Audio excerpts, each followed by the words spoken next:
పోలవరం పనులు ఇదే విధంగా కొనసాగితే ఈ పుష్కరాలకు కాదు కదా వచ్చే పుష్కరాలకు కూడా పూర్తి కాదని అమలాపురం మాజీ ఎంపీ జీవి హర్షకుమార్ అన్నారు. పోలవరం ప్రాజెక్టును ఏటీఎంలా వాడుకుంటున్నారని మాజీ ఎంపీ జీవి హర్షకుమార్ విమర్శించారు. విలేకరుల సమావేశంలో ఆయన మాట్లాడుతూ మాజీ ముఖ్యమంత్రి నల్లారి కిరణ్ కుమార్ రెడ్డి రాజమహేంద్రవరంలో ఏర్పాటు చేసిన విలేకరుల సమావేశంలో ఆయన మాట్లాడిన విషయాలు తన దృష్టికి వచ్చాయని అన్నారు. పునర్విభజన చట్టం ఆయన హయాంలోనే జరిగిందని గుర్తు చేశారు. ఆ చట్టంలోనే లోటుపాట్లు ఆయనకు పూర్తిగా తెలుసునని వివరించారు. పోలవరం ప్రాజెక్టుకు జాతీయ హోదా ఇవ్వాలని ఆంధ్రప్రదేశ్ రాష్ట్ర డిమాండ్ అని అన్నారు. పోలవరం ప్రాజెక్ట్ పనులు నత్తనడకన సాగుతున్నాయని వివరించారు. పోలవరం డ్యాం లో నీళ్లు నిలబడాలంటే ఇంకా ఎక్విజేషన్ పూర్తి కాలేదని అన్నారు. 12 గ్రామాలకు నష్టపరిహారం కేంద్ర ప్రభుత్వం భూమి ఇస్తుందా, నగదిస్తుందా, కేంద్ర ప్రభుత్వం భరిస్తుందని అన్నారు. ఎక్విజేషన్ జరగాలంటే ముందుగా అప్లికేషన్ పెట్టాలి కదా అని ప్రశ్నించారు. పోలవరం డ్యాం నిర్మాణంలో నాణ్యత లేక కాపర్ డ్యాం కొట్టుకుపోయిందని అన్నారు. పోలవరం ప్రాజెక్టులో చాలా మంది నిర్వాసితులకు, భూములు కోల్పోయిన రైతులకు నష్టపరిహారం ఇవ్వలేదని అన్నారు. పోలవరం డ్యాం పుష్కరాలకు కాదు కదా వచ్చే పుష్కరాలకు కూడా పోలవరం డ్యాం పూర్తి కాదని అన్నారు. పరిస్థితి ఏంటంటే ఆయన చెప్పిన దాంట్లో చాలా ముఖ్యమైన పాయింట్లు. ఈయన అసలు పోలవరాన్ని పూర్తి చేయాలనుకుంటున్నాడా, లేకపోతే పోలవరం మీద అలాగా ఏటీఎం కింద వాడుకుంటూ సాగదీద్దాం అనుకుంటున్నాడా అన్నది నిన్న ప్రెస్ మీట్ విన్న తర్వాత నాకు వచ్చిన అనుమానం ఏంటంటే, అక్కడ పోలవరంలో నీళ్లు నిలవ ఉండాలంటే, అంటే డ్యామ్, ఇట్స్ ఎ డ్యామ్లో నీళ్లు నిలవ ఉండాలి. నీళ్లు నిలవ ఉండాలంటే ఇంకా ఎక్విజిషన్ పూర్తవలేదు. ఆయన చెప్తున్నది ఏంటి, ఛత్తీస్గఢ్లో 4 గ్రామాలు, ఒరిస్సాలో 8 గ్రామాలు. ఈ రెండింటి మీద ఆ 12 గ్రామాలు కలిస్తేనే ఇక్కడ నీళ్లు నిల్వ ఉంటాయి.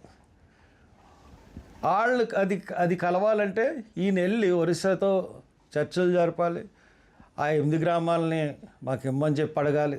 అలాగే ఛత్తీస్గఢ్తో చర్చలు జరపాలి. 2 గవర్నమెంట్లు బీజేపీ గవర్నమెంట్లు.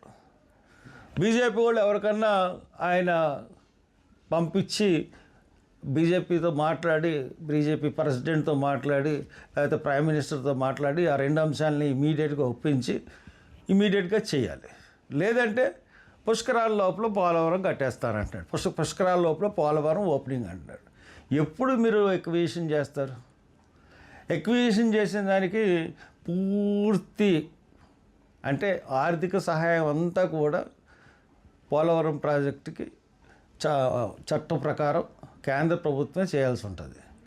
ఎక్విజిషన్ అంటే ఆ 2 ఎక్విజిషన్లు 12 గ్రామాల ఎక్విజిషన్కి కాంపన్సేషన్ అన్నది భూమికి భూమా లేకపోతే ఏం కాంపన్సేషన్ ఇవ్వాలన్నది ఆ గవర్నమెంట్కి సెంట్రల్ గవర్నమెంట్ ఇస్తుంది. అసలు ఈయన అప్లికేషనే పెట్టాలి కదా. ఎక్విజిషన్ చెయ్యండి, మాకు ఈ గ్రామాలు కావాలి అని సెంట్రల్ గవర్నమెంట్కి పెట్టాలి, ఆ స్టేట్ గవర్నమెంట్కి పెట్టాలి. పెట్టిన తర్వాతే కదా ఇక్కడ కదలిక అని వస్తుంది. ఇప్పుడు అది మానేసి ఈయన ఎంతసేపు ఎక్కడి నుంచి డబ్బులు తీసుకోవాలి, ఎలా కట్టాలి, ఏం చేయాలి. ఒకసారి ఆల్రెడీ పోలవరం డయాఫ్రామ్ వాల్ కొట్టుకుపోయింది. డబుల్ డయాఫ్రామ్ వాల్ ఇవ్వమని ఫస్ట్ నుంచి మొదలు పెడుతున్నాను, వినలేదు. తర్వాత అది డయాఫ్రామ్ వాళ్ళు భూమి రాతి పొరల మధ్య నుంచి రావాలన్నాం, కానీ వీళ్ళు ఇప్పుడు చేసిన విధానం బట్టి ఇంకా కొంత ఇన్ఫర్మేషన్ రావాలి నాకు, దాన్ని బట్టి పైన నుంచే చేశారు. తర్వాత వీళ్ళు ఎంతో వెచ్చించి వ్యయప్రయాసాలకు వచ్చి కాపర్ డ్యాములు కట్టారు. కాపర్ డ్యాముల ఉద్దేశం ఏంటి, అటు ప్రవాహం ఇటు ప్రవాహం అడ్డుకోవాలని.